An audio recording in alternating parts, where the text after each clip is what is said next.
The New York Stock Exchange just announced it's building a tokenized securities trading platform. This isn't a new feature update. This isn't just faster charts or a new app. This is a structural change to how financial markets work, how assets are owned, how trades are settled, and how money moves. And once you understand what's actually happening here, it becomes clear why this moment matters. Okay, let's start with the basics. A security is a financial instrument that represents ownership like a stock or debt like a bond. When you buy a security, you're buying a claim on value, something that could be traded. Now, here's the thing most people don't realize. Today, ownership of securities is not tracked in one place. When you buy a stock, the broker updates their internal records, clearinghouse update their records, custodians maintain master record institutions.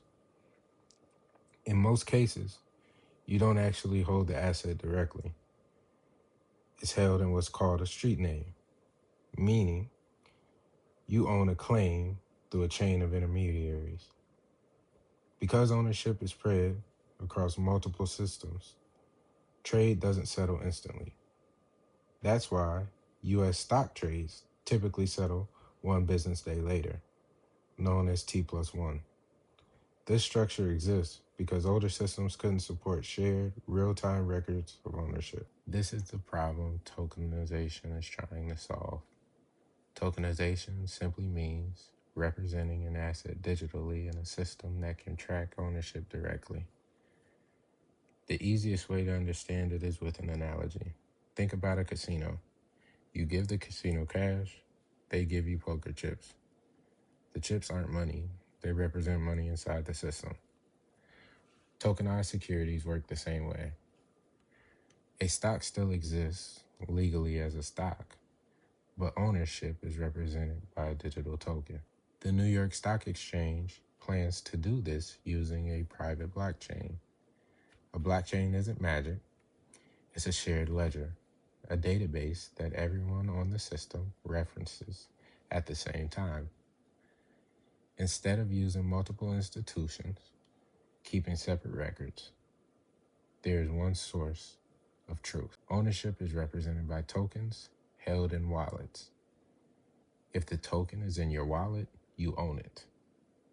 If the token moves, ownership updates immediately. There's no reconciliation, no waiting. This enables the first major change, 24/7 trading. Today, U.S. equities markets trade Monday through Friday from 9:30 a.m. to 4 p.m. Eastern. Yes, there's a pre-market and after-hours trading, but that activity is mostly institutional. Blockchains operate 24 hours a day, 7 days a week. That means stocks, ETFs, and bonds can be traded at any time. Markets no longer need to close. The second major change is instant settlement. Settlement is the moment when the buyer receives the asset and the seller receives the cash. Today, settlement takes time because multiple systems need to confirm each other. For instant settlement to work, money has to move just as fast as assets.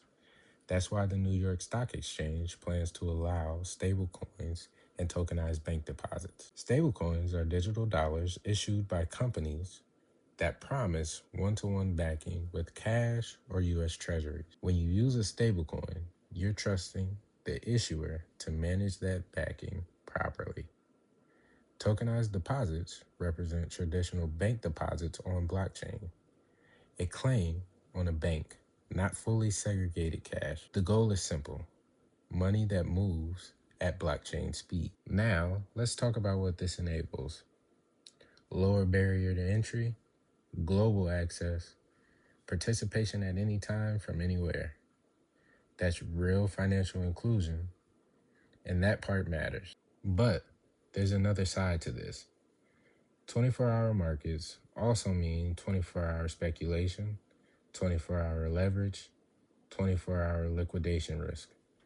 People can lose money faster than ever before, and that's not the biggest concern.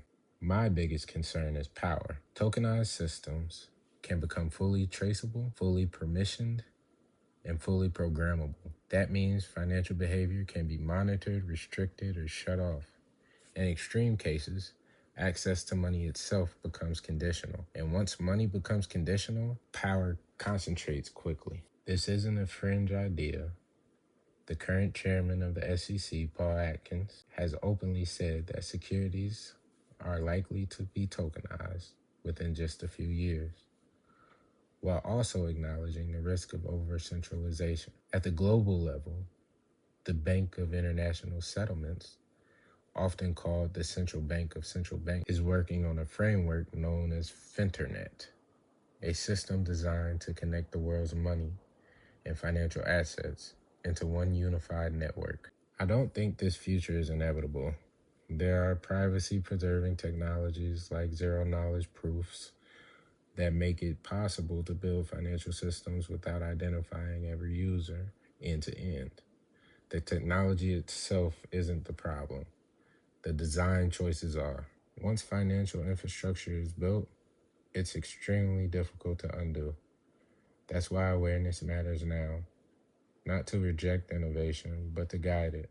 I'm not a financial advisor, and none of this is financial advice. This is about understanding where the system is heading so people can ask better questions before those decisions become permanent.